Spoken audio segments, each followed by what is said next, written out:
Kawanan copet beraksi di depan Gubernur DKI Jakarta Pramono Anung dan Wakil Gubernur Rano Karno atau Bang Dul saat acara Puncak Abang None Jakarta di Taman Ismail Marzuki, Jakarta Pusat, Jumat, 29 September 2025, malam.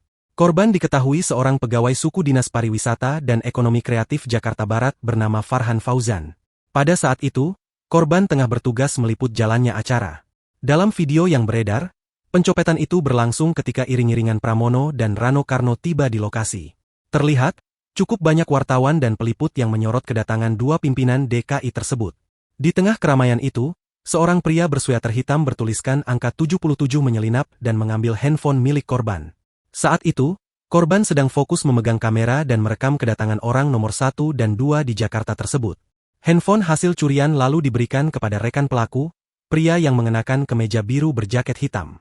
Menyikapi aksi tersebut, Kapolsek Menteng, Kompol Reza Rahandi mengatakan pihaknya sudah menindaklanjuti informasi tersebut.